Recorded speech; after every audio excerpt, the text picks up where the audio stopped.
We never know where life will lead us or what may hinder us along the way.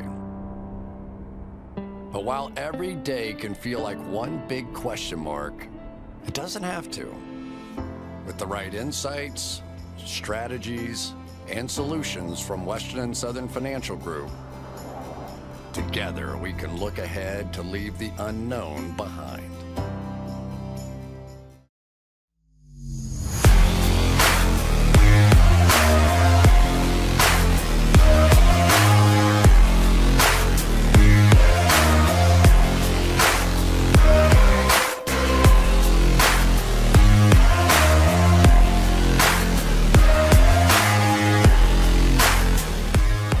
Jason Garrett officially out with the New York Giants, no longer the offensive coordinator in New York. The New York Giants, over that span, ranked 31st in EPA per play, 31st in scoring drive percentage, and 31st in successful play rate. And I'll say this, Jason Garrett did not help anything there, but also EPA is largely driven by turnovers, right? And you're turning over the ball at the rate that Daniel Jones is. No player has turned the ball over at a higher rate than Daniel Jones since he's entered the league. He leads all players with 61 total fumbles and interceptions since 2019. Now, Daniel Jones is to blame for this. I think Gettleman's to blame for this. Jason Garrett obviously to blame. Jason Garrett, the first scapegoat out in New York. I don't know, Austin. I remember earlier this year you were talking about Daniel Jones is the guy there. What happened? I don't know. Here's the thing. In the beginning of the year, right, talking Daniel Jones, my thing has always been he plays well, and then he has this terrible turnover.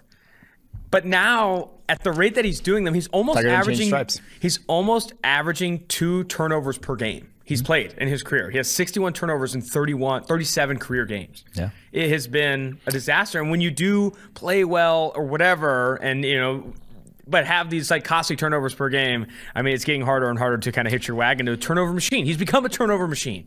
No, I mean, he has never had a good situation around him as well. I will give you that.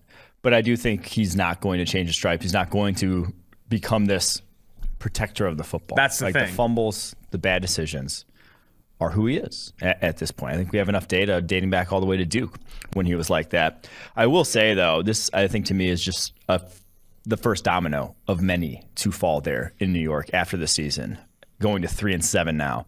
Even if they have a late season resurgence of the ilk they had in 2020, I don't think that's saving some other people's jobs there in that building, specifically the person calling the shots and managing this roster. Because we've talked about, on this show, we talk a lot about roster building, obviously all spring. That's what we're talking about. And we always say the holy grail is a quarterback on the rookie deal. They're in that prime year, that Kyler Murray year, that year that you should have built this perfect year 3 around your rookie quarterback's roster, the Mahomes year when they won the Super Bowl. That is the year everyone plans for. And you have one of the worst rosters in the NFL still. You have all this money to play with. You have the 32nd highest paid quarterback in the NFL, and you still have a shit roster full of holes, still have terrible pass protection for him up front, still have no pass rush whatsoever on the opposite side of the ball. Where'd all that money go? Where's all that money being spent? Because it's not on a good roster. Or that's Jason Garrett anymore, to be honest. Or now not Jason Garrett either. I think we can talk about the roster decisions all day long, right? Like Kenny Galladay, not an elite separator. He's a contested catch guy. Maybe it was not worth spending that big. Kadarius Toney, who they are trying to get more involved in the offense, but he had 12 targets and 40 yards last night. Yeah. Jason Garrett, go ahead. I didn't want to say it, but that clip that Orlovsky tweeted out about the busted mesh play, I think that was on Kadarius Toney. Really? Honestly. I mean, it looked like it was, but I didn't want to go on a limb there and say it. But that was kind of his thing at Florida, was when he was not running routes the way. Yeah, exactly. And he would kind of freestyle to get himself open when he thought that's where it was best. And that to me looked like him freestyling. And if there's anything this offense needed was polish, right? Yeah. I mean, you needed polish at receiver. The offensive line, even though Andrew Thomas has played a lot better this year, he's been hurt, and the backups that they've had have not played well. The roster decisions have not been good. But then you pair it with Jason Garrett and Freddie Kitchens as your offensive coordinator and senior offensive assistant. 2 guys that have habitually failed in the NFL to take advantage of their resources. I mean, this is malpractice. I mean, it's malpractice on the people making these decisions to fit Daniel Jones in this roster, but also, bringing on this sideline, right? Bringing on this coaching staff. And now this is, like you said, the first of probably many dominoes to fall. I don't think Freddie Kitchens is the long-term answer at offense coordinator, and I don't know how many more other dominoes will fall too. Yeah, and this was a decision, the hiring of Jason Garrett was one of those where it was just like, it was like Adam Gase going to the Jets. It's like you just saw him run a dated offense, get passed by the rest of the league schematically, and have an inability to scheme around the talent that he is given to and try to force his scheme on his players. You saw that with Jason Garrett in Dallas. You saw that with Adam Gase in Miami. Why did you go out and think that was the guy that was going to change things around for you? Like, there's a reason why Dallas moved to Kellen Moore before, moved more towards Kellen Moore prior to Jason Garrett getting fired, and then kept him on afterwards. It's because he was the guy actually changing that offense and actually bringing them into a modern era of play calling. And Jason Garrett's still stuck in his West Coast roots. You hate to see it. You really hate to see it. And as for the Daniel Jones conversation, I'm of the opinion that there are positives to Daniel Jones' game. And even I would argue, I think PFF had like a 3rd round grade on Daniel Jones coming out, and there was turnovers and these different things. I'd still argue that he's exceeded some of those expectations, right? It's just the turnovers have been absolutely horrendous at a rate that literally no other quarterback has ever done over the last 3 years. I think you have to hope that he gets, but I think you still want to give him another opportunity, right? Maybe it's not New York. Maybe New York needs to completely reset both on the sideline and on the football field. But if Sam Darnold gets a second shot, to start, I think Daniel Jones in a new situation deserves one. Well, shit, I mean, if they obviously keep Dave Gettleman in charge, Daniel Jones isn't going anywhere. They are keeping him next year, and they're not addressing the quarterback position. That's just, you can book that right now. Let's get to the second-year breakouts list. You wrote an article for PFF.com highlighting some of these second-year breakouts in the NFL this year, starting with none other than quarterbacks Joe Burrow, Cincinnati Bengals, and Jalen Hurts of the Philadelphia Eagles. Let's start with Burrow. This Burrow breakout, right? Last year, he graded really well before the injury. And then this year, he has kind of ascended even further. I think he ranks top 5 in PFF passing grade from a clean pocket so far this year. I think top 10 overall in PFF grade so far this year. What has led to that ascension for you? How much of it is just Jamar Chase and finally having a deep ball this year? It's massive. I mean, that has been insanely massive for him. I think that's a good portion of it, because it's a breakout, but everyone saw that he was going to be good last year. Yeah, I think everyone saw this. As long as the offensive line did not break him, and obviously it has not, even after tearing his ACL. As long as the offensive line did not break him, he was going to be good. You saw the accuracy, you saw the poise, you saw all these good things. But now, just statistically, just performance of that offense, completion percentage jumped by 3 percentage points. Yards per attempt, 1.7 points higher. Overall grade jumped by over 7 points. And his consistency week in and week out, like this past week against the Raiders, was his lowest graded game all season. He had been above that every single week prior to that. So, yeah, Joe Burrow, I mean, it's kind of only a matter of, can they put the pieces around him now? Can you build a good enough roster, because they're more than good enough at that position to go wherever they want to go, which you would want to go to a Super Bowl, but I think you might want to start with going to the playoffs first, too. Yeah, I think they need to continue to invest in the offensive line, specifically in the interior, and I think they can afford to get younger at offensive tackle. Obviously, Riley Reif, who has played well for them this year, but don't stop. Right? It was a nice stopgap. I mean, it was a nice stopgap to get him the protection he needed, but you got to upgrade there. Got to upgrade a couple interior positions. They're not done. I would say don't stop investing in the trenches this offseason. I think they can continue to throw resources at interior defensive line and edge defender, and also interior and exterior offensive line. Go invest in the trenches. You have skill players like Tyler Boyd, T. Higgins, Jamar Chase that are obviously really positive. You don't need to spend a second-round pick on another Drew Sample. Just go chase the trenches and continue to fit there, because I think that's where Cincinnati has a lot of this opportunity to improve, because they have a lot of good players there, right? Trey Hendrickson, Sam Hubbard, DJ Reader, but getting excellence in the trenches and getting excellence on both sides of the ball there, I think would be super positive for them. As for Jalen Hurts, he's legitimately made steps. Yeah, he is. Yeah. I didn't see this coming this year, right? And I think you look at what Jason Garrett has done with Daniel Jones and not fit him with the tools to succeed. Nick Sirianni, I think, has done a good job of putting Jalen Hurts in a position to succeed, limiting his average depth of target, running the football with him a ton, establishing this run game with Boston Scott, Miles Sanders, and Jalen Hurts. We said this, I think, going into this year. If you're going to win with Jalen Hurts, who is, by every measure, not an accurate quarterback down the football field, as accurate as some of these other guys like Joe Burrow and some of the top of the class, you need to establish a Lamar Jackson-esque offense in where you're limiting high risk, challenging throws down the football field outside the numbers and running the football and leveraging his legs. Even if he's not Lamar Jackson's caliber of an athlete, he's still, that's the type of offense you need. And Sirianni has found it down the stretch here. It's a winning formula.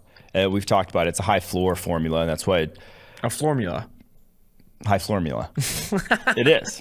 And I hate it, but I love it. And it's like they haven't asked him a ton. He's only passed for over 200 yards once in his last 7 games. Like and they're winning. And it's because when you have that offensive line from, and we're not going to rehash this because we talk about this fucking every single week, it seems like, but that is a formula that has won consistently, whether it was Tyrod Taylor back when he was, even with the Texans now, or back when he was with the Buffalo Bills, and whether it's Lamar Jackson. Like, if you have that guy who is that dynamic at the quarterback position, combined with a very good offensive line, you'll win a lot of football games. And so, obviously, we'll get to the discussion of what to do with them, or what to do at the quarterback position. Is it enough to win in today's NFL, just having a good running game? Obviously come later this year, should they make the playoffs in the spring come draft time.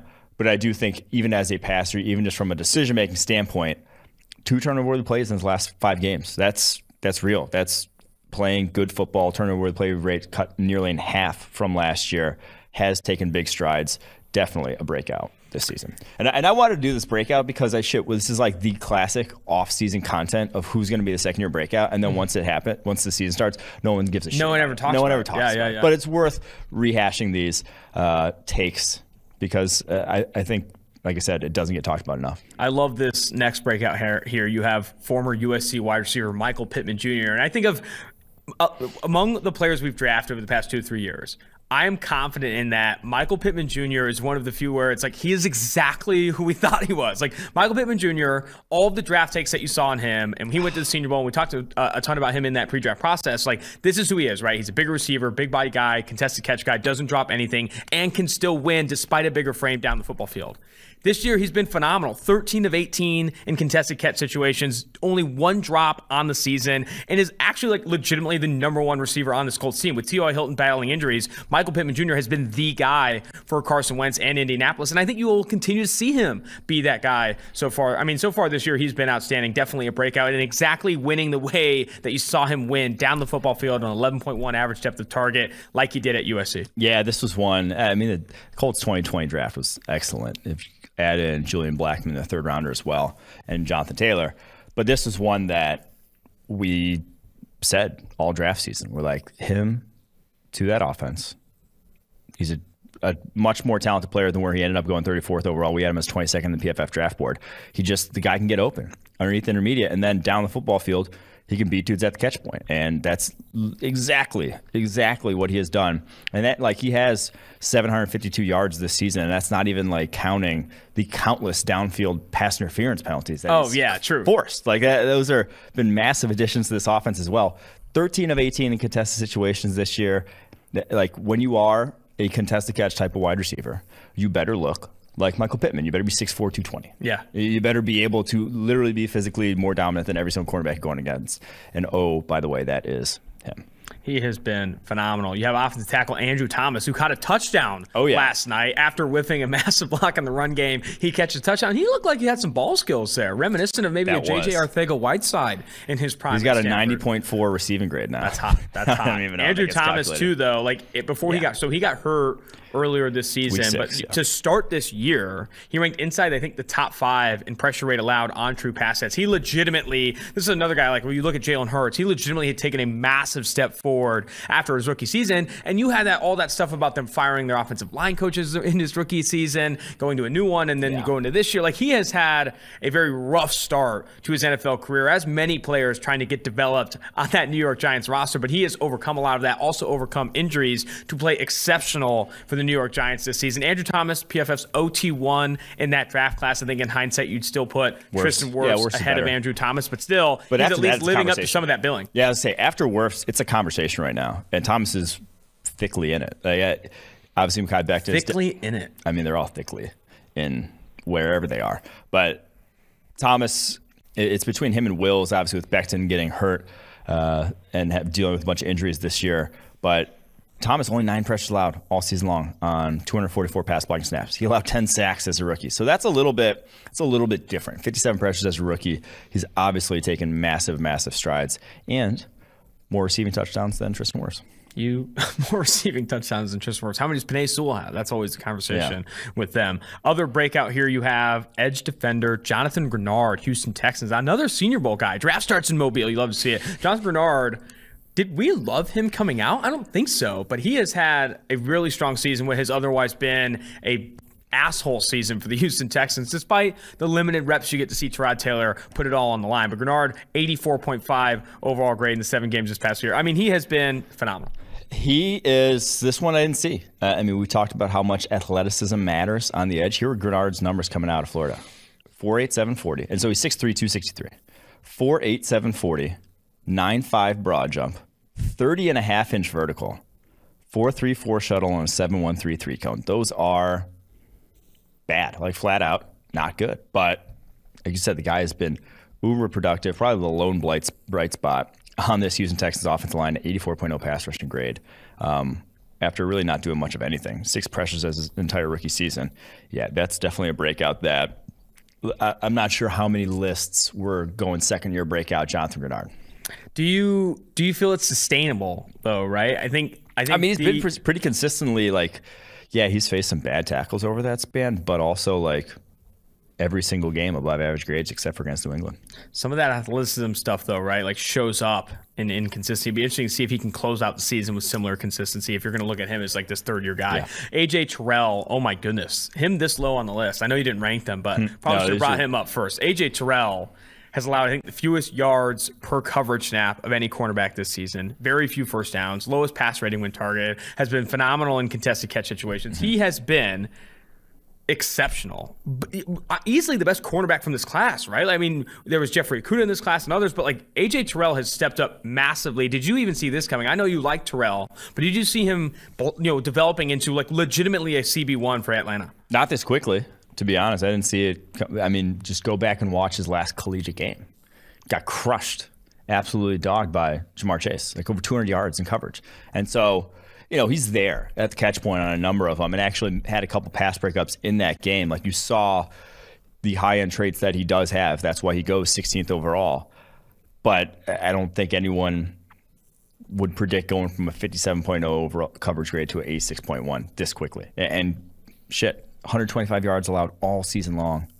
First pick this past week on Thursday night against the Pats. He's just been as locked down as you see in the NFL this year. Another guy we really liked coming out of that class, Christian Fulton, who former second-round pick. This one I did see. For the Tennessee Titans, second-round pick 61 overall. He's allowed 70 yards in just 2 games this year, but other games outside that. So he allowed 79 against Seattle, 73 against New York. And then in the other games he's played, 4 yards allowed in week 1, 5 yards allowed in week 3, 30 yards allowed in week 5, and then gets hurt, comes back. Over the past 2 weeks, 0 yards allowed on 2 targets over the past 2 weeks. He also has 6 passes defensed and a pick on the season. Yeah. He has stepped up in what's otherwise been like a very young, like inexperienced Tennessee Titans secondary that they move on from Malcolm Butler, they move on from Adoree Jackson, and they put a lot on Fulton and Caleb Farley, who's also battled injuries this year, Elijah Molden too, Amani Hooker, this young secondary, and he's been one of the bright spots.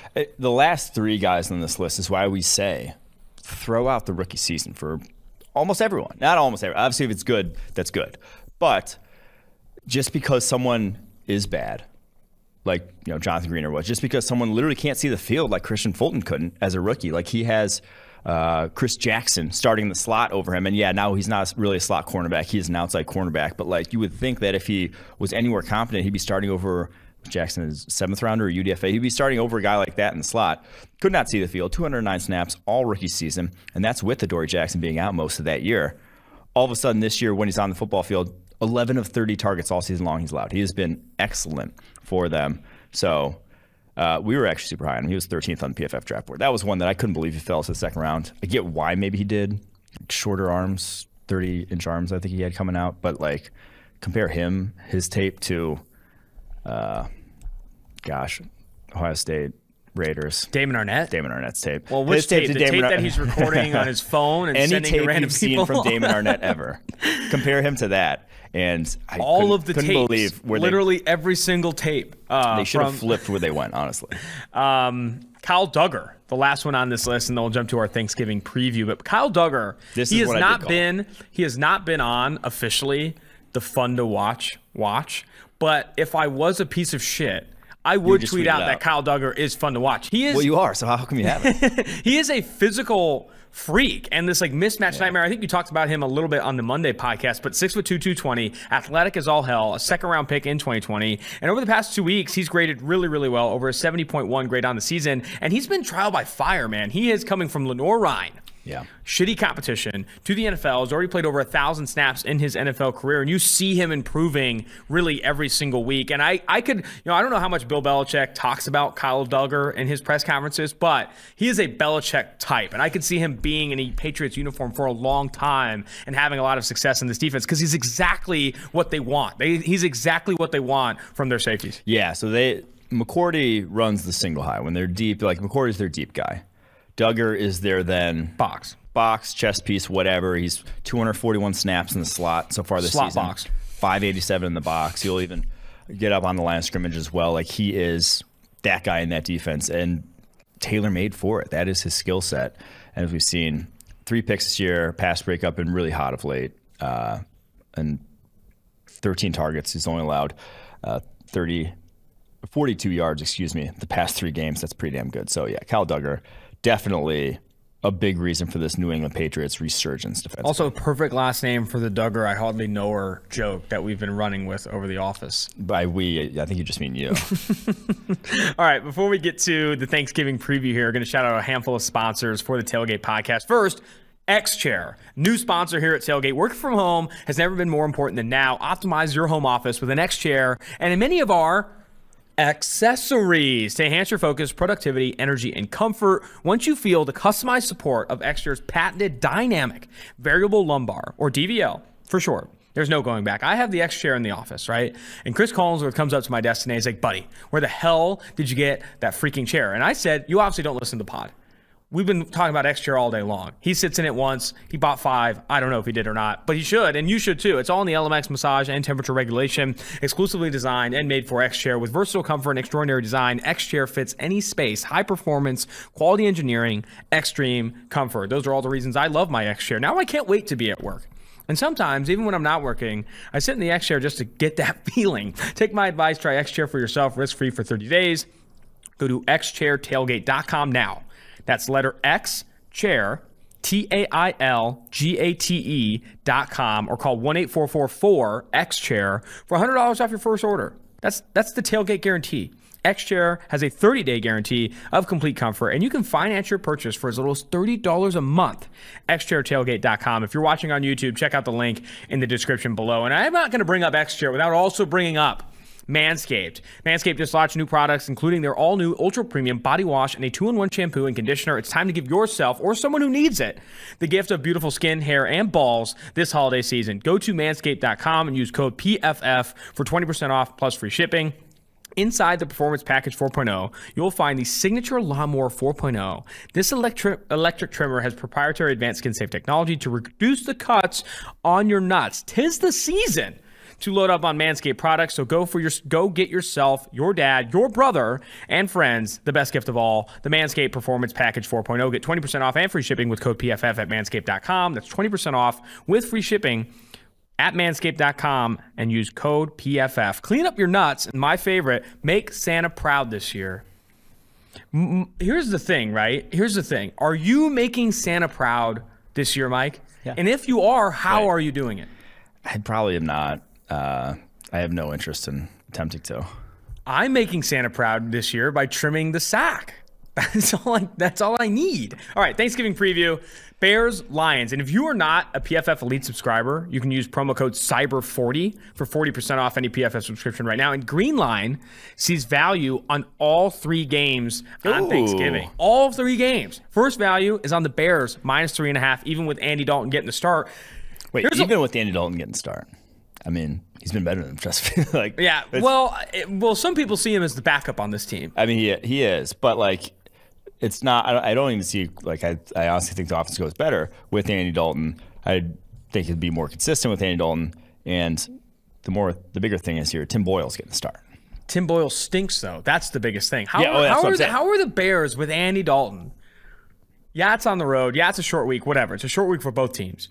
How are they only 3.5-point favorites over the Lions? I like the Bears a ton in this one. Andy Dalton is going to show up and actually know what he's doing, whereas Tim Boyle is not a good quarterback. This is going to be hard to watch on Thanksgiving. Well, we in that game review, we kind of harped on Baker because obviously that's a more interesting storyline. But we forgot to mention, or didn't get to mention, the fact that Tim Boyle completed 65% of his passes. 65% of his passes. 15 to 23. For only 77 yards. He averaged 3.3 yards per attempt while completing 65% of his passes. That's tough to do. He had 3 turnover-worthy plays with an average depth of target of 4.2. Those are unbelievable. That's not just hard to do. That is close to impossible. Like, you have to be completely shitting the bed to have that happen. An amazing stat line, the likes of which I haven't seen any time lately. I need to go do some research on if we've ever had 3 turnover-worthy plays on that low an average depth of target. But yeah, I just don't think, even with, Khalil Mack out for the year, the Bears defense still has some teeth. At least enough teeth to stop Tim Boyle. I may be napping hungover in the second half, but I will still be betting the Bears as I drive through Indiana on this one. Over under how many Dan Campbell kneecap jokes on Thanksgiving? No. I think it's going to be a fucking absolute festival. It's going to be like Josh Allen sacking Josh Allen. You're right. It's going to be... we need to do something. We need to tailgate. There's going to be a turkey. And if they win, he's going to be like, does that turkey have kneecaps that he can bite? Oh, my God. I'm calling it right now. Someone's going to make Here's the thing. If you listen to the tailgate and you're listening to this episode, we need tags on Twitter. Yeah, when you see anybody make a kneecap joke about Dan Campbell during this Thanksgiving game, I don't care if it's the Pope. I want to know.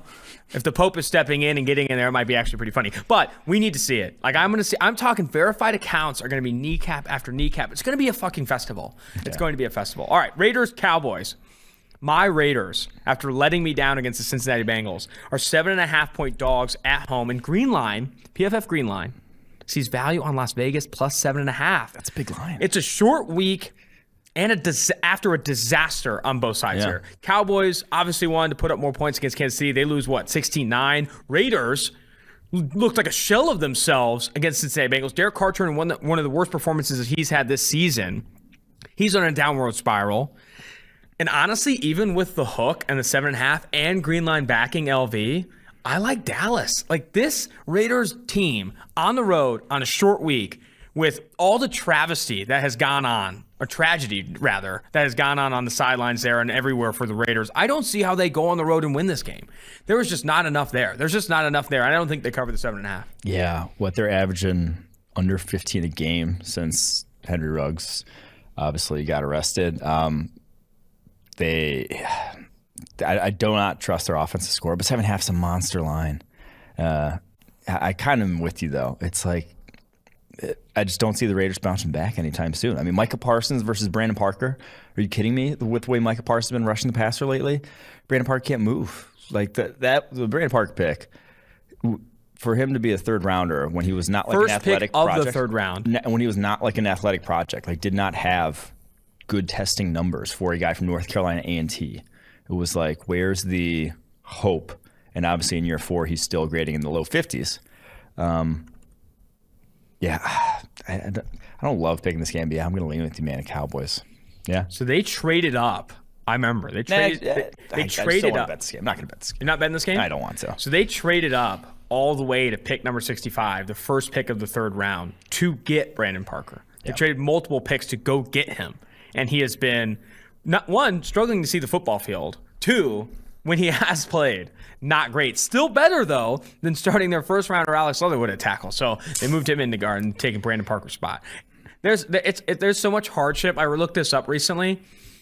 Over the past 15 years, the Raiders ranked bottom 3 in total points scored, scoring differential, and win percentage. They have been a bottom 3 franchise for 15 years. Yeah. It's been a tragedy, man. It's been a tragedy. Bills at Saints. Saints 4.5-point dogs at home. This line was a little tighter than I expected. Green line still sees value on Trevor Siemian and the New Orleans Saints, but if there's ever been a time for Josh Allen to right the ship in prime time to shut up some of the doubters here, I think it's this one, right? And I think New Orleans defense is playing well.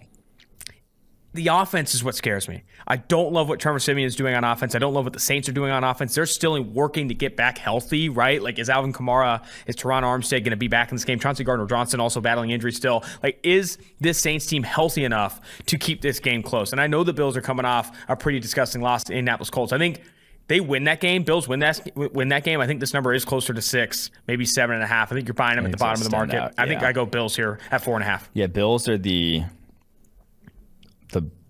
quintessential like shit on bad QB defense. Like, they have suffocated every bad quarterback they faced, and then they face some real offenses, and all of a sudden hasn't been as good.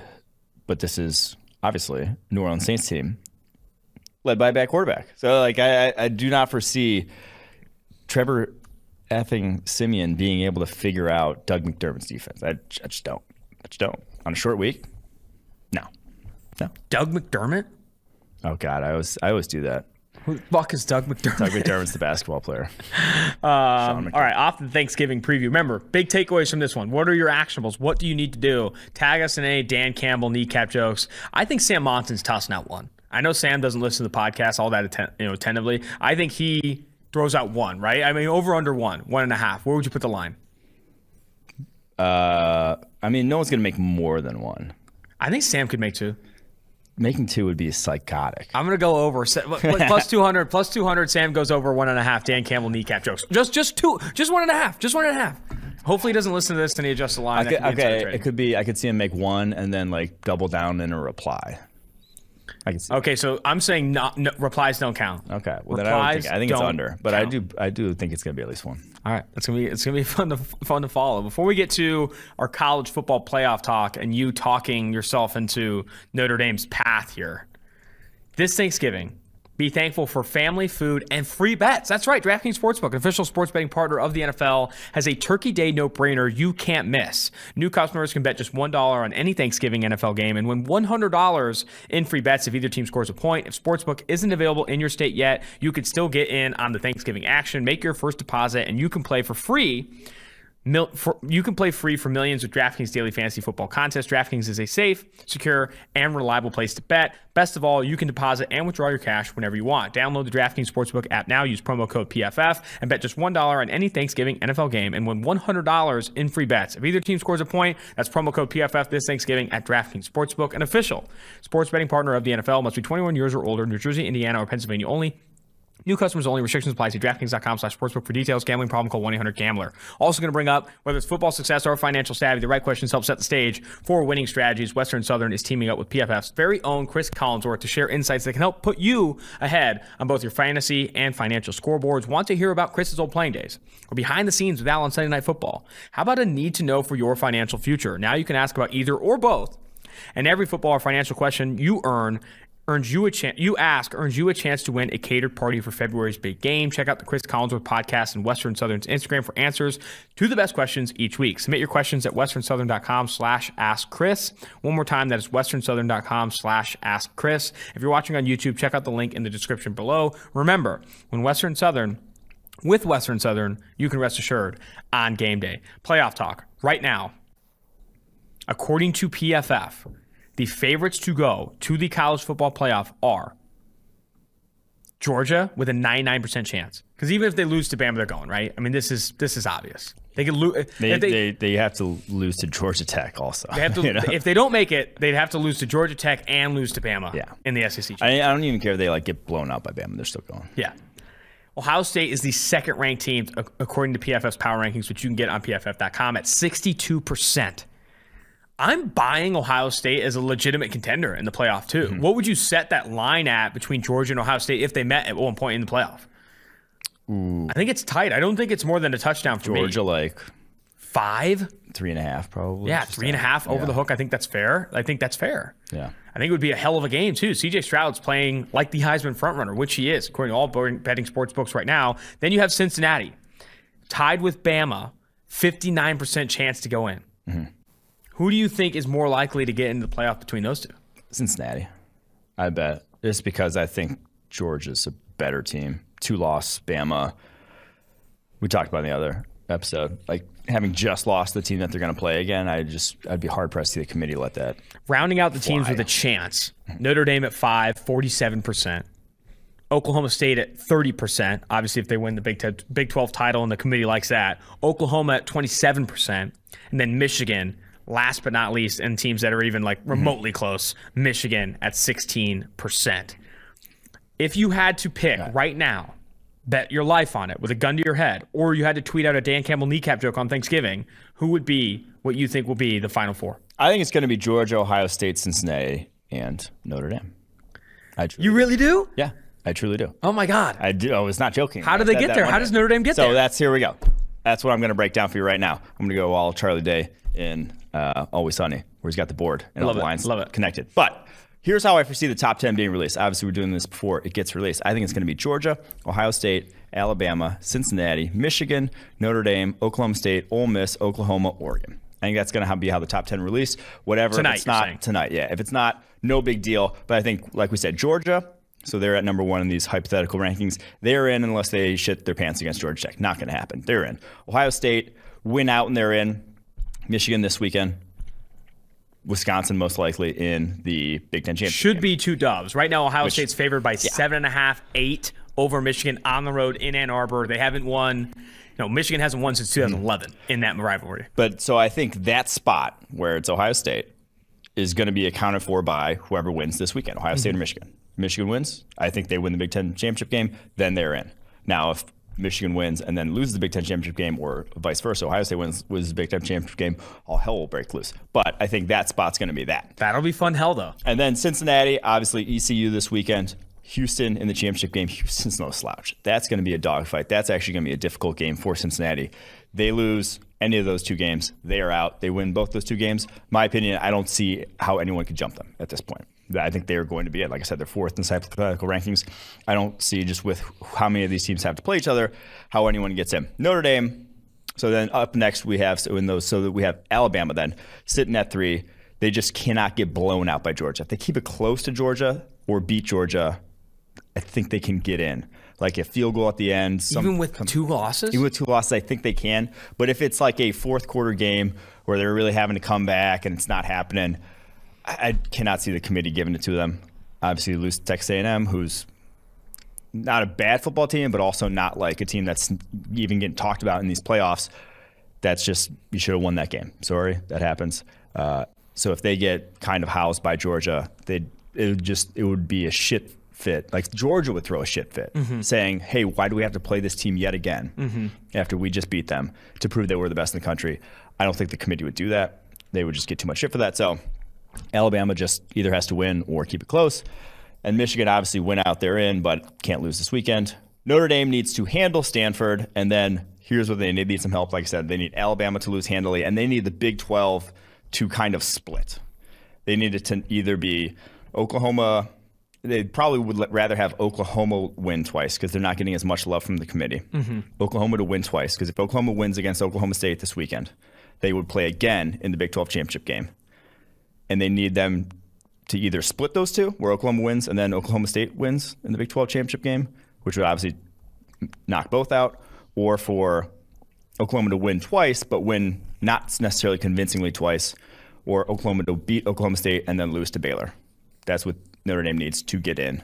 And then obviously if you're Oklahoma State or Oklahoma, you need 2 blowouts and then some help in front of you. Like we talked about with all of these, you need the committee to basically buy in to you being a real team, which Oklahoma, too, TBD. is a 4-point dog on the road against Oklahoma State. So if Oklahoma State wins there and wins the Big 12 National Championship, that will cause some hell towards the back end as well. My take is I think we see Georgia. But that's it. Like I said, that is the Ole Miss ain't making it. Oregon ain't making it. The rest of them ain't making it. I like where your head's at in that it's Georgia, Ohio State, and then you're saying Cincinnati, Notre Dame. That's what you think it's going to happen. Yeah. I'm of the opinion what I'm rooting for is chaos at the top. I'm rooting for a Bama upset in the SEC championship. I'm not rooting for I want Bama to upset Georgia. So then Bama goes to 1. You'd have to put them at 1. Okay. Right? Or do you keep Georgia ahead because they've been... I mean, if Ohio State lights up Michigan, they could be at 1. True. So regardless, then your top 3 spots, because I think Ohio State does win out. Then your top 3 spots are a combination of Georgia, Bama, Ohio State. Yeah. And then this 4th piece here, you'd have to give. Like, there is no argument that you'd have to give it to an undefeated Cincinnati, right? If Cincinnati wins out, you're not going to put a 1-loss Michigan, it would be a 2-loss Michigan in this situation. 1-loss Notre Dame. You're not going to put a 1-loss Notre Dame who lost to Cincinnati over Cincinnati. Mm-hmm. So I do think that's the chaos I'm rooting for. I want Georgia, Ohio State, Bama, whatever in the first 3, and then Cincinnati to actually get in. I think those are that's probably what we the want. 4 best teams in America now. Notre Dame's 5, right, or 6, right there with Michigan. Notre Dame's right. And Notre Dame has been hot. I'm not going to. You know what we're getting close to? The top 4. We could get into a situation where Michigan plays Notre Dame in a bowl game here. I would hate that. Flirt with one of those. And then New Year's 6. Who knows? Who knows? This college football playoff talk. Why do you think it gets? I don't understand why people get so fired up and upset about it. Right? Like, it's nonsensical. It's almost like getting upset at randomness. Like, it doesn't matter. Like, none of this matters. Right? I don't know. I mean, not making the playoff does suck though. It does. Still, the team that still got boned the hardest was 2014 TCU, I want to say, when they got jumped, or was it 2015? Is they the one that got jumped by Ohio State when Ohio State won 59-0 over Wisconsin, and then TCU goes to their bowl and I think beats Ole Miss by like 40. Like a top 10 Ole Miss team beats them by 40. That TCU defense was legit that year. Ohio State, I believe, ended up winning the national championship also, but still didn't feel right that TCU got leaped there. Was that the Trayvon Boykin years? Yeah. Those years were hot. Those years were hot. Squads. Those years were hot. All right. Watch Wednesdays. Let's close out with this. This is where we go with the bust watch, the other bust watch, washed watch, and breakout watch. First bust. You can guess which bust this is. Yeah. Kenneth Murray. Not panning out for the Los Angeles Chargers, a former first-round pick, and also one of the biggest consensus reaches in that draft class. He has not played well. He didn't play well as a rookie, but we kind of gave everyone a mulligan as a rookie, and then so far this year has not played well and battled injuries. Yeah, so battles injuries, obviously. Has an ankle in practice after first 3 weeks of the season, but then comes back week 10 against Minnesota. Didn't play particularly well. Came back this game against Pittsburgh, tweaks his ankle again, even though he ends up coming back in the game. But so now in 217 snaps across 4.5 games, we'll say 4 total defensive stops, a 53.7 PFF grade. That's just brutal. What was your take on Murray coming out, right? I think a lot of people liked his athleticism. He flew to the football. Everyone talked about that. But, like, what was your take outside of that shit? I mean, there was a reason he was one of the biggest consensus reaches because he just was lost far too often. It was not – he had playmaking ability, was not a playmaker. Like, the amount of times he got his hands on footballs throughout his college career was just so low.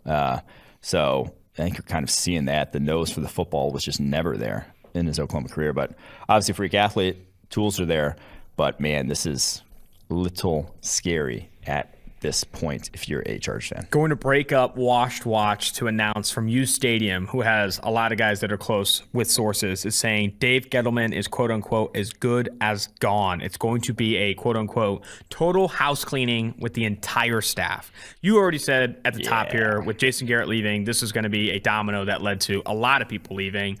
What my question is how does this affect their approach with Daniel Jones? I think, does this mean Daniel Jones is also as good as gone? And what value do you see him having in the offseason? Because I do think teams could, like the Sam Darnold situation, right? I don't think anyone's trading a second-round pick for fucking Daniel Jones. I hope not. I hope people saw what happened with Darnold and trying to, like, take on these reclamation projects with high day 2 picks makes no sense. But a third, a fourth, or something along those lines to bring in a Daniel Jones, if you aren't one of those teams that can get an obvious upgrade at the quarterback position, I do think makes sense. I think he has more value to the Giants than that, though. I don't know, like a third. I would just keep him and also draft quarterback if you wanted to. Yeah, I don't think that's the worst thing in the world. I guess that makes sense though. When you do get into that range of like, okay, Daniel Jones is a good backup. Like, I mean, Daniel Jones, you're losing Daniel Jones for a third and losing a guy that's been here for a while. I mean, it does make sense. Exactly. You're not paying him a ton. somewhere in the neighborhood of $6 million a year. It's like the chance of him coming good, and then you having the 5th-year option on him, which actually you're probably not going to exercise. So the chance of him coming good, and then you have the franchise tag on him to then possibly trade him or get some value in return from, and whoever you do draft, if you do draft a quarterback, having them, because you do have for 2 first-round picks, having them get, backup reps could be helpful. The East-West Shrine Bowl's getting some horns up here. They recently got Kellen Dyche, the offensive tackle. It's grading really well for Arizona State. We're getting a bunch of tags for East-West Shrine Bowl here. I'm sorry. Yeah. Moving to Bus Watch Hall of Fame. This one we haven't already mentioned. Are we not? Rob Gronkowski, I think, was when we did that whole who are the current Hall of Famers. Rob Gronkowski was obviously on there. Rob Gronkowski, borderline changed the position. This is not Hall of Fame watch. This is Hall of Fame duh. Yeah, that's fair. He's not definitely. We do kind of stress this segment out a little bit, right? It's like identifying a Hall of Fame watch every week is kind of tough. I think what we could do is start identifying younger players at it, right? Like looking at 3rd, 4th-year guys that are maybe on that pace as we're kind of marching on. But Rob Gronkowski, man, this, you're just mailing this shit in. I know, maybe a little bit. But he's back from injury and playing like he's fucking Brady's top target. What's he like? The fact that he goes away for a year, comes back, and now is just not showing any signs of age after he looked like he was completely toast back in 2018, and now is just 2 years back in the NFL and looking better than he did that season is kind of ridiculous. Pouring one out for one of Quinn's favorites, Carlos Dunlap, officially on Washed Watch, was such a consistent, was like a Sam Hubbard type in terms of lunch pail consistency for the Cincinnati Bengals for a long time. He was a former 2nd-round pick, played for them for a majority of his career. Now he's with the Seattle Seahawks, earning just a 67.4 PFF grade so far this year. And also, more than that, he's playing well against the run, and that's largely propping up what his grade is. He's just no longer the pass rusher he once was. Just 20 total pressures on the season. He has not been that impact player for Seattle as a pass rusher. And once you lose that, gets harder and harder to grade really well, and gets harder and harder to make a positive impact along the defensive line. Yes, he has not had a pressure the past 2 weeks for the Seattle Seahawks, and they were obviously in desperate need of someone being able to rush the passer. We talked about that a ton going into the season, that, hey, if you got back corners, you better at least be able to rush the passer. Oh, well, they don't have that either necessarily with Carlos Dunlap after they signed him to not a big contract, but a extension this offseason. Just has not, at nearly 33 years old. Breakout watch, and I'm so glad he's made the list. He's one of my favorite prospects in this class. Amani Hooker, former Iowa safety, currently plays for the Tennessee Titans, and what was that, like what I mentioned earlier, a very inexperienced secondary, but he was awesome at Iowa. Never the freakiest of athletes, but man, so well coached, so well disciplined in that zone-heavy scheme, and he is now playing really well for the Tennessee Titans. Yes, 88.8 overall grade, and now that's hot. Yeah, and now he did not start the year as a starter, but has come on strong of late. Already only 84 yards allowed in his coverage all season long, 250 coverage snaps. He had a really sick breakup, what was that, a couple weeks ago against the Rams down the football field. He's been very solid in the back end. They have 2 of the higher graded safeties in the NFL. So Amani Hooker, that was one we called for a while. And even on limited time last year, I was like, this guy, just give him more snaps and he's going to be productive. 70.8 coverage grade. He's, very good. Last but not least, and then we get on to our first round lock segment. You're continuing to add here. Whiff watch, Jonathan Taylor. We did not have him as the RB1 in that class. Yes, we had DeAndre Swift. And now DeAndre Swift, after they got Taylor Decker back, has back-to-back 100-yard games. He is a very good receiver of the football. I was talking with Trevor Sikma earlier on Sunday about that running back class, because he was he had Jonathan Taylor RB1 the whole time, and then all of a sudden changed it because he got talked in. He said he got talked into the receiving ability of DeAndre Swift. And I do think DeAndre Swift's receiving ability is pretty special, but pure running ability, it's Jonathan Taylor in that class. He was 80th on the PFF draft board. Now, obviously, we're not super high in running backs, but the ranking of him as RB3 behind DeAndre Swift, Zach Moss, looking poor in retrospect. Yeah, definitely. Jonathan Taylor has been a monster. What was it with Jonathan Taylor that kind of led him to getting faded? Was it the pass catching ability? I know we talked about his drops a little bit. Yeah, I mean, he's just kind of he still is a straight line-ish running back. He's not a guy who has a ton of moves, but he's so physically dominant that like, shit, he doesn't need a ton of moves. Like you're gonna bounce off his thighs if you hit him, unless you hit him completely square. So overrated that aspect of this game. Close us out with the first round lock in the 2022 NFL draft, and also give us an update on the list. Yes, first round lock segment, my favorite, and I don't think I missed one yet. Maybe I have. Well, I think some of them might be going back to school. Let's hope some of them go back to school if they're not going to be first rounders, so I don't look like an idiot. But this is 14th one. We're getting halfway through the first round here. Kayvon Thibodeau, Derek Stingley, Evan Neal, Aiden Hutchinson, Kyle Hamilton, DeMarvin Leal, Tyler Linderbaum, Garrett Wilson, Ike Ekwonu, George Karlaftis, Nakobe Dean, Charles Cross. Last week was Jamison Williams. This week, gonna do it. I usually try to go after guys had a big week, so I kind of like pump them up. I love that.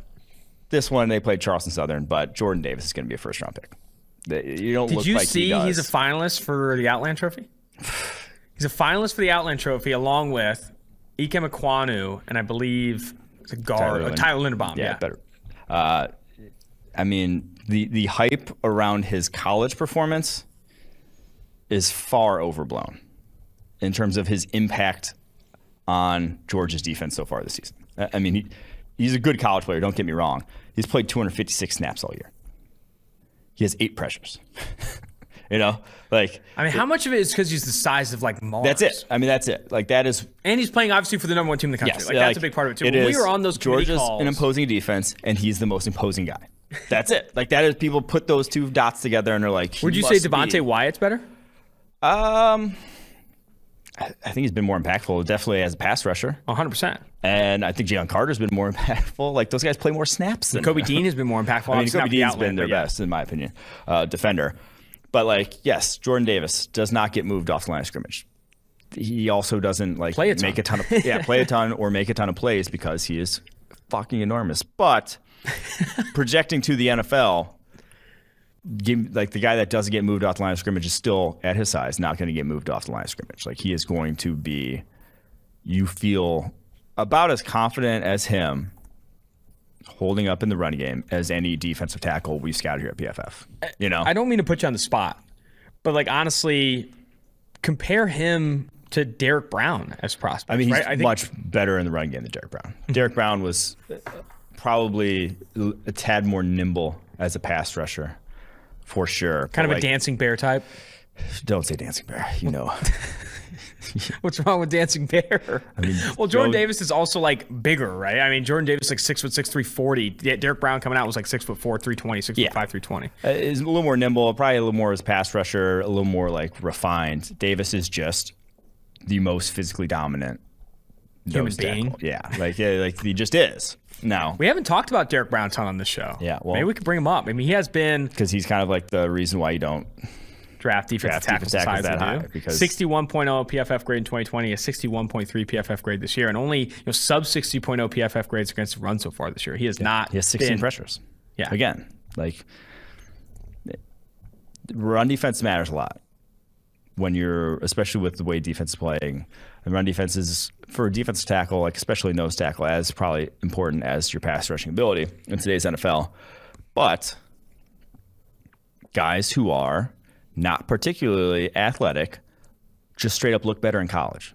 They do, because it is easier to manhandle guys at the collegiate level. It just is. Like when you are 6'5", 325, and you are a senior, the man amongst boys, you are going to look far more physically dominant. I think that's been the biggest thing with Derek Brown. He's 55.8 run defense grade this year. I don't know why this year they've moved him so much off the nose. Last year he had the highest pass rush win rate, I think, of any player on the nose, and he played over 200 snaps on the nose last year. This year he's only had like 30-ish snaps on the nose. Like he's playing more against guards, and like those guys become more athletic. Those spaces get tighter. Like this is, I don't know, man. Like Derek Brown, I think, does need to play more inside. Like that's where he's going to win. And now that he's playing, closer to the edges there, like he's getting, pushed off the ball a lot more in the run game, and also not making an impact as a pass rusher. You want him on the center. You want Derek Brown on the center, and it just hasn't been the case for Derek Brown this year. All right, well, I'm gone off on a tangent on the Derek Brown stuff. Maybe we'll bring him up on Bus Watch next year. Who knows?